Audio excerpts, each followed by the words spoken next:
From the worldwide headquarters of More Sports and Les Levine, it is a Wednesday night. Good evening, everyone. Welcome once again to More Sports and Les Levine in its 24th consecutive year, seen exclusively on Cleveland.com. The D-Man Dennis Maniloff is here, but before we get to him, we're going to get to Jerry Snodgrass, who is the OHSAA Executive Director, who's been a busy man for quite some time here. Jerry, thanks for joining us tonight. Thank you very much. And from the voice of reason and truth right there, you said it in a nutshell of all the things we're facing.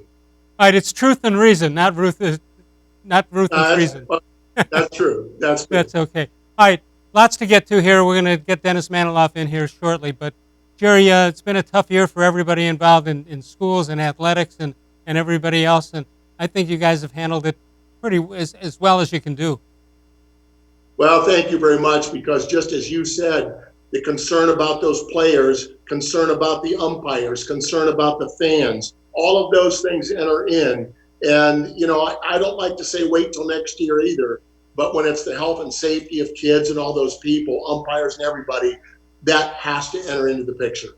Yeah, my grandson is just getting into track for the first time, and he's going to miss out on that. And I can multiply that all over the state of Ohio, and you got a problem that you've dealt very well with. All right, we know for the rest of this year, the spring sports, unfortunately, they are done. But next year, what can we say about football and about whatever else there is that you have to deal with? What goes into that decision, and what can we expect? And what's so challenging right now, as it is for anybody, I'm a former coach, and I think coaches identify with this. We're control freaks. We like to be in control, and we're just not in control of all the things that face us in the next coming months. So the best that we can say is literally, like Major League Baseball and everybody else, we're planning for every single case scenario that exists. We're hopeful, obviously, that we start on time. But if we don't start on time, we're making plans that we have a delayed season. We're making plans if we should have, a shortened season. There are nothing to release at this point, but I always assure everyone that we're working on those plans. We have added things that we have to consider. Eligibility of our fall sport athletes, because the way school was canceled, remote learning, but it really disrupted the normal grading system. So all those things we're planned and ready to go forward with, depending upon what the situation presents. I'm wondering, because there's so many people involved and so many people who have to be involved in this decision. For the most part, it seems to me that the cooperation has been more than you could expect, actually. I would think you'd hear people from the other side, but I think everybody's on board with this, aren't they?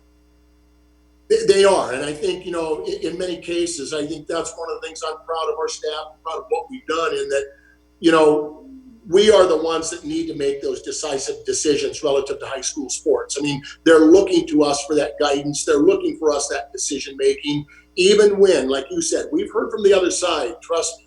But at the same time, we have to make those decisions with the health and safety as the number one factor that we have to look at. And the cooperation has been there. What about, when you see the governor every day talk about what's going on in the different counties and different sections of the state?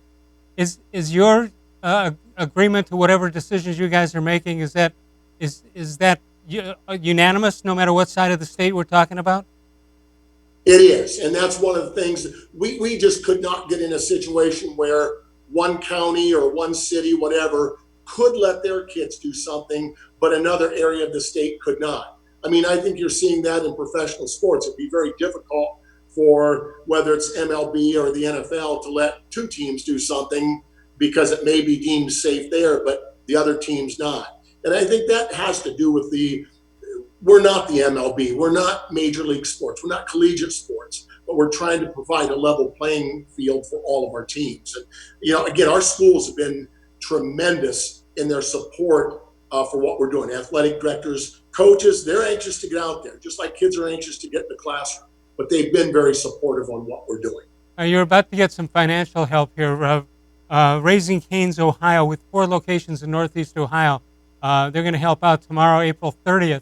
From 4 p.m. until closing. They're going to donate 15% of sales. That's tomorrow from 4 p.m. until closing.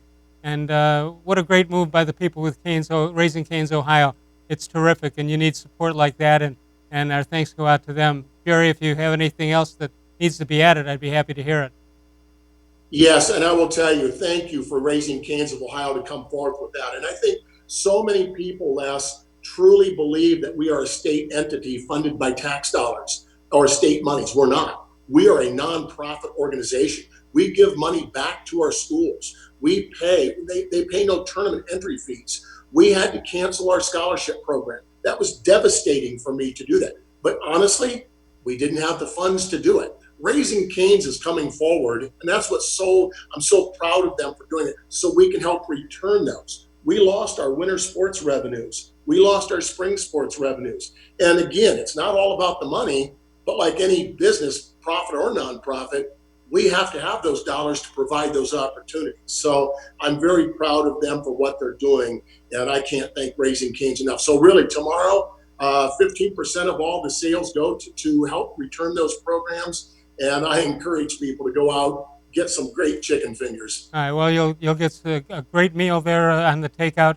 The 4 locations in Northeast Ohio. You saw them before. 4 p.m. till closing. That's tomorrow. 15% of all sales will go to the OHSAA, and we appreciate that very much. Jerry, thanks so much for joining us. Anything that you'd like to add at this point, except wish that everybody is safe? Yeah, in addition to that, just like you said, nobody loves baseball more than you. Nobody loves high school sports more than me. I'm a product of it. I've spent my lifetime in it. Our kids hopefully need to understand I want it back as bad as they do, but I won't compromise their health, safety of all the people involved. So thank you for having us on and helping to tell our story and help get us back. Very good. Jerry Snodgrass is the OHSAA Executive Director. We appreciate his time tonight, and also to Raising Canes, Ohio, with their 4 locations in Northeast Ohio.